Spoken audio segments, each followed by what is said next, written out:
All right, so in a circuit, energy is used up, energy is lost. Our fancy physics word for this is dissipated. So if they want us to calculate the energy that's lost, usually we calculate the rate that energy is lost, which we know as power. And on your equation sheet, power is going to be the current times the potential drop.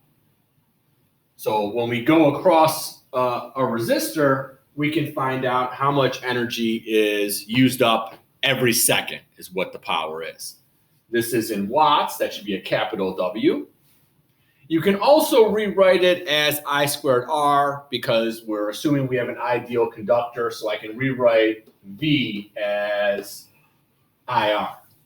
So the power is going to be I squared R. Our current is going to be in amperes. Our resistance is ohms. The voltage and potential is going to be in volts. This is joules per second. So we're going to lose energy. And that's the purpose of resistors in most things. Like they drop the voltage. You have so much voltage, you're going to want to lose some of that energy because it has too much for the components. All right, how much power is dissipated in a 1,000 ohm resistor that's attached to a 9-volt battery? So I need to get current.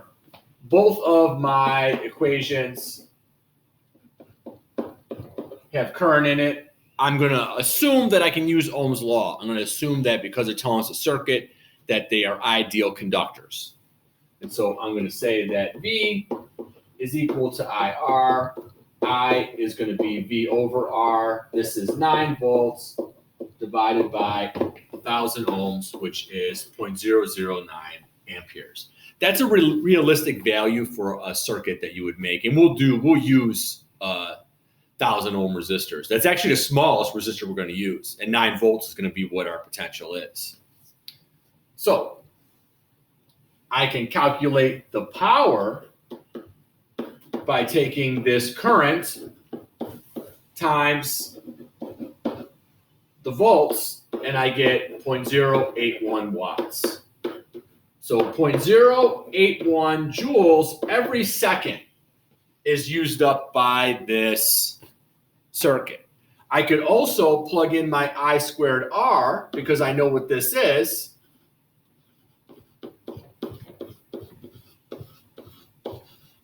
And I should get the same answer.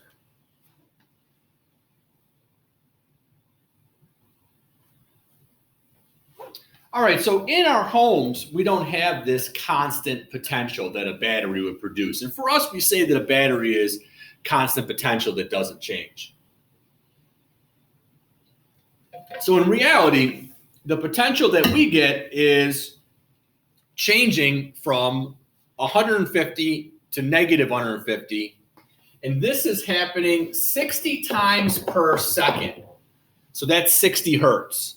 And so the idea is that this electricity is this moving in one direction of the electrons, but they don't have to move much.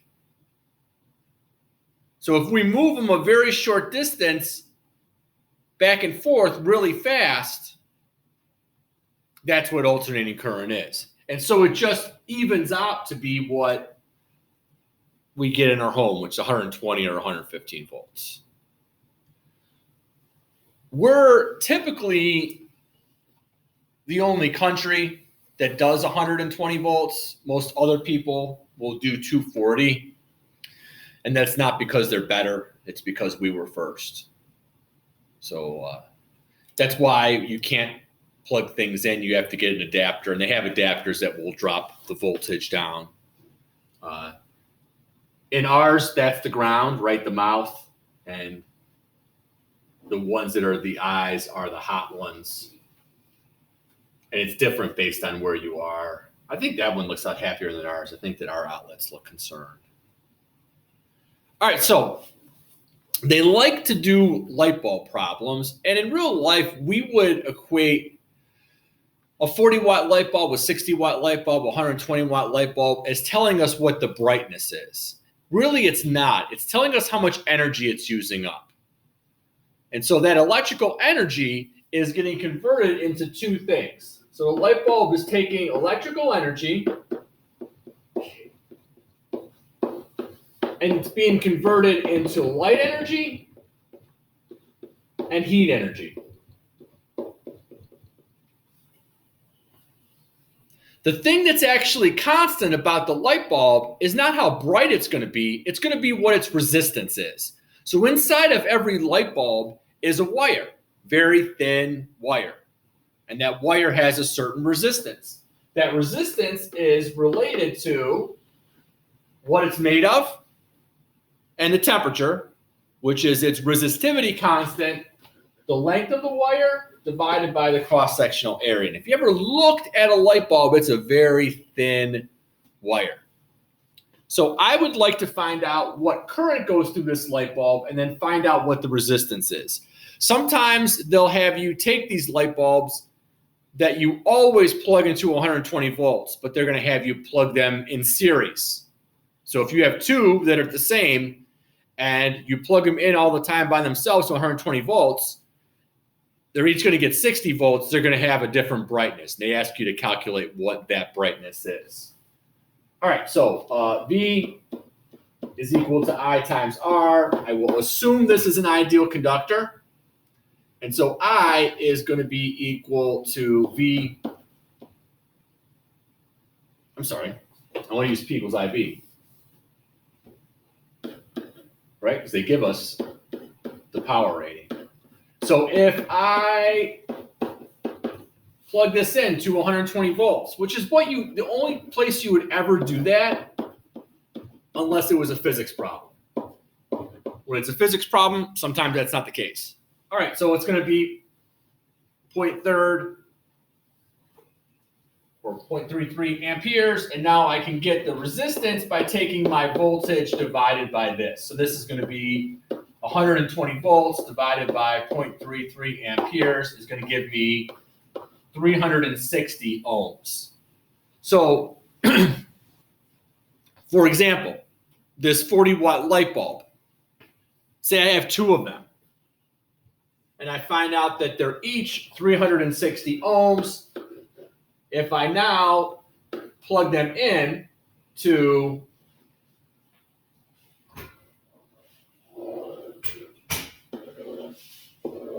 series, if I have two of them, they're each going to get 60 volts. Each one of them is 360 ohms.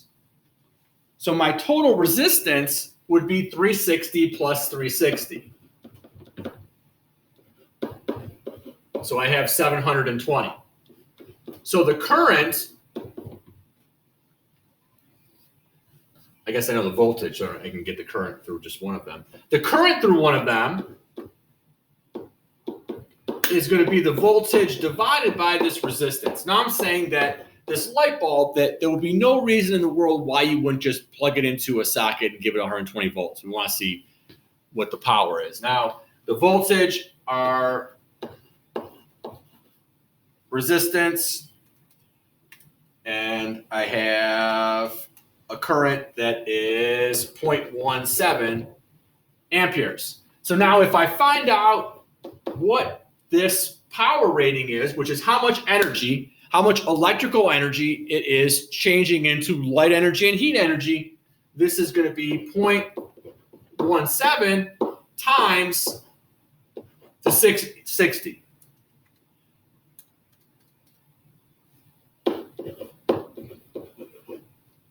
So that might surprise you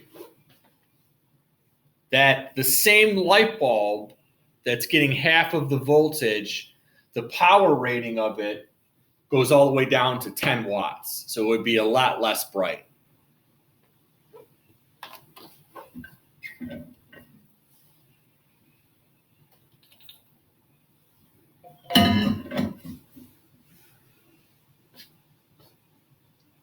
So on the back of things you would buy, they would tell you how much energy they would use. And some things use a lot, like a microwave. Some things use very little, like a light bulb. We seem to get typical brightness out of a light bulb, if it's about a third for a compact fluorescent light bulb and about an eighth to a fifth for an LED. So an incandescent light bulb, a lot of the electrical energy turns into heat energy. And that's how I can power my lava lamp. That's how you can bake brownies with an easy bake oven, because a lot of heat. That's how you can hatch eggs. A lot of that heat is turning into energy that we're not seeing. So an LED, because it has that electroluminescence, and it's that drop, that specific drop that electrons making, is all turning into light energy. Only we have electric energy just going to light energy. And so that's a lot more efficient because you're not wasting any to light. All right, so in real life, we're charged for energy. So they don't charge us in joules. Why don't they charge us in joules? Well, it turns out that we use a lot of joules. So our electric bills would be very complicated if they did. So they charge us in kilowatt hours. So how many joules is 1 kilowatt hour? And typically, I haven't looked recently, but usually like for a month of electricity, it's like 10 kilowatt hours, 15 kilowatt hours, 8 kilowatt hours. 1 kilowatt hour is 1,000 watts times 1 hour is 3,600 seconds. So that's going to cancel out our hour, and watts times seconds are joules, because a watt is a joule per second. And it turns out that it is 3.6 million joules is what a kilowatt hour is. And so you can imagine if you got your bill and they said that you used, 10 million joules of energy this month. It's just a lot more easy to do it with kilowatt hours. And this comes from power being work over time, and work and energy being the same, so we can write energy as power times time. This isn't on the AP test either, but in real life, when you get an electric bill, it'd be nice to know what you're looking at. All right, so they charge you so much per kilowatt hour, and then you pay for that electricity, but you also pay for taxes and delivery fees and other things like that too. So let's see how much it would cost Molly to dry her hair for an hour. And so she's doing it for 1 hour. She has 2,500 kilowatt hours. And I know that it is 11.5 cents per 1 kilowatt hour. And again, this is before taxes. I mean, they get you coming and they get you going. Oh, it's not 2,500 kilowatt hours. It's 2.5 kilowatt hours. I was going to say that's going to be an expensive hair drying, right? Because it would be 2,500 watts is 2.5 kilowatts. So I'm going to have 2.5 times 0.115, and we have 0.2875 cents, which is going to be 29 cents. So I use dollar sign here.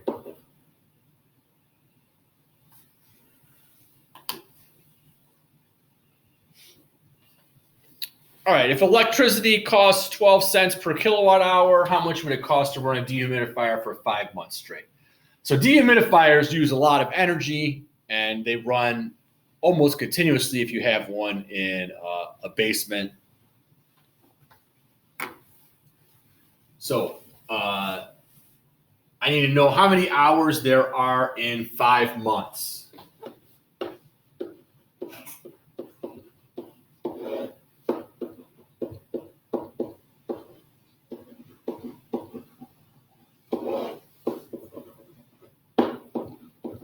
And I'm just going to round and say that there's an average of 30. days in a month. Maybe February is involved.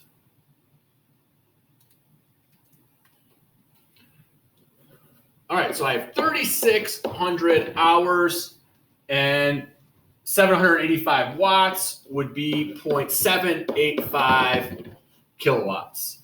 So I'm going to have 0.785 kilowatts times 3,600 hours. And then I know that 1 kilowatt hour is costing me 12 cents.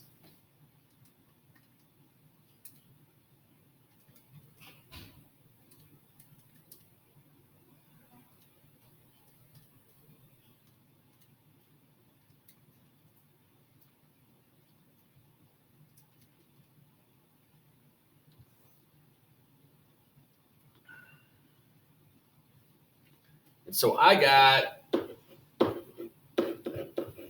$339, which would be expensive. The electric company is actually mandated to sell us less electricity.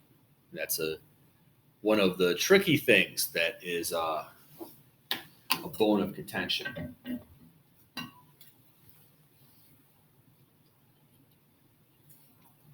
Making a video. Figured.